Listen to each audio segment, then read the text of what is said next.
Hello, everyone. It is Thursday evening. We have a lot to talk about today. A Mobile stabbing under investigation tonight. Also, we're going to show you how local first responders honor the fallen on 9/11. And Escambia County lifts an open carry ban on firearms. It's time to get started. News 5 Now begins now.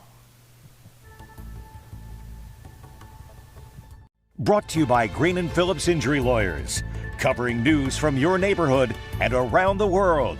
News 5 Now starts right now. Hello, everyone. I am Roseanne Haven. I'm so glad to be with you on this Thursday evening. It is Thursday, September 11th, a day we will never forget. September 11th, 2025. Time now to count down our big stories. And speaking of September 11th, we begin with number 5, and that is how in Mobile today, first responders joined students at the University of South Alabama for a stair climb challenge at Hancock Whitney Stadium. Look at them on the move. The school had been doing this challenge for years at Eddie Stanky Field. They decided to move the event to a larger space and invite everyone in the community to participate. They climbed more than 2,000 steps, one for each step first responders climbed up the World Trade Center. Each participant wore a bib as they climbed the stairs. The bib had a name and photo of every person who lost their lives that day. We will never forget. Number 4, that St. Stephen's Road billboard that created such a controversy, and it did so throughout Mobile. The message on the sign reads, "It's time to get the clowns out." And above are images of 2 black clowns. A lot of people not understanding what this meant, what this could be about, why someone would post this. It led to widespread speculation for a while, more questions and answers. It just blew up a lot of dialogue on social media. Since we have learned more about this, Michael Lewis, or Square Tight Mike, recently announced the revamp of a popular comedy show, Laugh, Live, Love, after 10 years. And we're told the billboard was meant to be as an advertisement for the show, which is coming up on October 12th at the Black Wolf Event Hall. So there you know. Number 3, a woman convicted of murder in Baldwin County. A jury found enough evidence to find Tajanika Armstrong guilty of shooting Alemsi St. Louis, that's his name, Alemsi St. Louis, at a mobile home in Bon Secours, this happening 2 years ago. The Baldwin County Sheriff's Office responded to the scene after the September 15th incident. When they arrived, they found the 30-year-old man had died from multiple gunshot wounds. With the assistance of a Creole translator, many witnesses of Haitian descent provided eyewitness testimony in court. So she has been convicted. She will be sentenced. That's coming up in November. Number 2, Florida could be getting closer to allowing open carry in the state after an appeals court found the state's ban to be unconstitutional. The court said the U.S. Constitution protects your right to carry arms openly for self-defense. And this is something Florida's Governor Ron DeSantis agrees with. In fact, today, Escambia County Sheriff Chip Simmons said he will no longer enforce the open county ban. It's been in effect since 1987. Some lawmakers have voiced concern over the possibility over an open carry law. They say they cite tragedies like the mass shooting at Marjorie Stoneman Douglas High School and the Pulse nightclub massacre. Again, so far we have heard from our sheriff in Northwest Florida, Escambia County Sheriff Chip Simmons. He says he will no longer enforce that ban.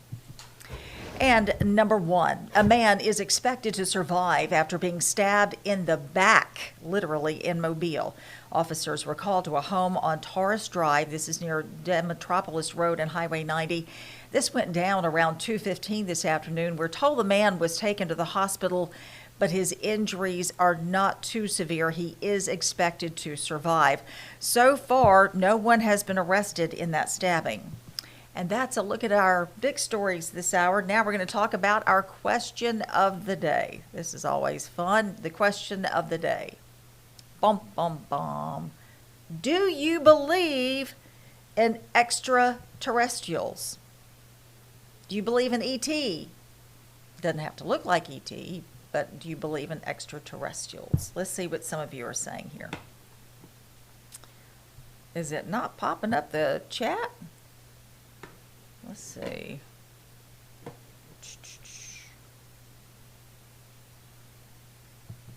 Bear with me, if you will, please. There we go. Okay. I don't know if it's going to work. Let's see. I don't think it's gonna, so I won't spend too much time on it. There we go. Sorry about that, but I will read some of your comments. Kevin Meehan said, John Nodard said they're real, so they're real, okay? Okay, won't say the name here, but someone says, yes, married and divorced one. All right. Chris Washington says, yeah, somebody's got to be taking my money. Oh, my. Oh, my. Brandon Collier says no, but I do believe in extra specials. Okay, a lot of fun comments here, I guess. Okay, Carl Saxon, that's fair. Carl says, I will always believe in the possibility, maybe even the likelihood, but until I see it with my own eyes, I'm not going to waste much energy on it. Okay. And Jackson Clayton says, yup. And Everett Minshew, top fan, thank you for being a top fan, Everett Minshew says, I think aliens most likely exist, but I doubt they've made it to Earth. Oh my, some of these I cannot read. And then Cindy Tanner says, absolutely not. Okay, there you go. We want to thank you all for participating in that. And now we are going to move on to our Facebook poll. We wanted to know, should people who commit political violence face harsher penalties? Of course, is coming in the wake of the assassination of Charlie Kirk yesterday. 79% of you say yes, people who commit political violence should face harsher penalties. 20% of you said no. 1% had no opinion on that tragic, deadly shooting that we have all seen. God bless him and his family. Now, here's what to do next. We encourage you to like the WKRG Facebook page. We want you to participate in our next question of the day, and it is, do you remember where you were when the Twin Towers hit? Also vote in our next Facebook poll. We want your vote on this. The newest, The Bachelorette lead has been announced. Do you think celebrities should be allowed to be on those shows? And we will have your results tomorrow. Do you remember where you were when the Twin Towers hit?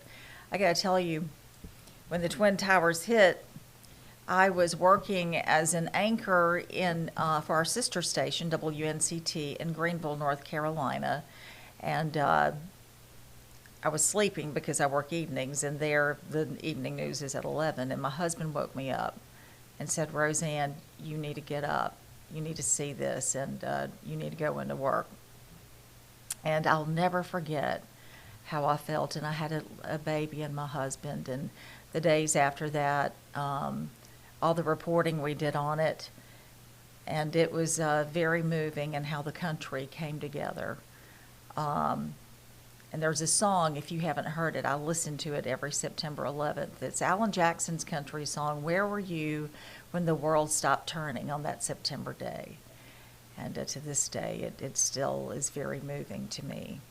So it just spoke to me, down to even, and one of his lines in it was, did you turn off that violent movie or violent show and watch I Love Lucy? And I did. I actually had some old VHSs of I Love Lucy. And after all that, and the reporting throughout the time, I would go home at night and watch I Love Lucy. So I felt like he was talking to me and others too. But wow, I hope we never live to see that again. Hope our country can heal.